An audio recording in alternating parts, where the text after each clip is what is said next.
Sa video na ito, ipapakita ko kung paano ginagawa yung manual HFO tank changeover.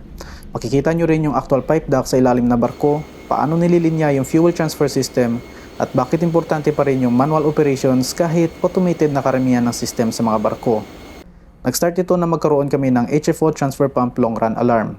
Normally, mag-auto stop yung HFO transfer pump once ma-reach ng settling tank yung required level.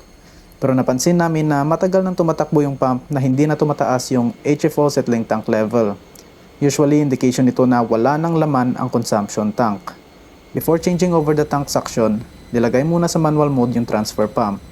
Mas controlled kasi yung operation habang chinecheck at nililinya manually yung valves. Kapag unavailable yung remote valve controls, kailangan mano-manong baguhin yung lineup ng fuel system dito sa pipe duct.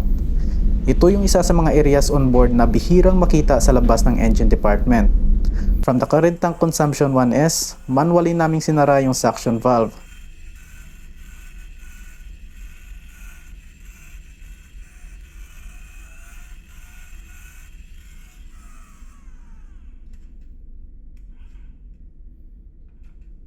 Then binuksan naman yung valve para sa susunod na tank consumption, which is 1P.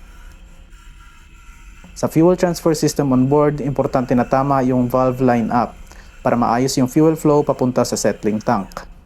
After changing the main suction valves inside the pipe duct, may additional valves pa outside na kailangan i-line up papunta sa transfer pump. Parang pagsiset ng tamang route ng fuel flow through the system. After ma-line up yung bagong suction source, hindi agad fully open yung discharge valve. Usually, chine-check muna kung nakabuild na ulit ng stable discharge pressure yung transfer pump. Kapag stable na yung pressure reading, magandang indication na maayos na ulit yung fuel transfer from the new tank. After ma-confirm na stable na ulit yung transfer, binalik na ulit sa auto mode yung system. From there, automatic na ulit mag-start and stop yung transfer pump depending sa settling tank level. Yun lamang para sa video nito. Comment nyo naman kung paano kayo mag-line up ng bagong consumption tank para magka-ideya din ng iba. At huwag kalimutang mag-subscribe for more marine engineering and maritime related videos. Ingat lagi mga kabaro!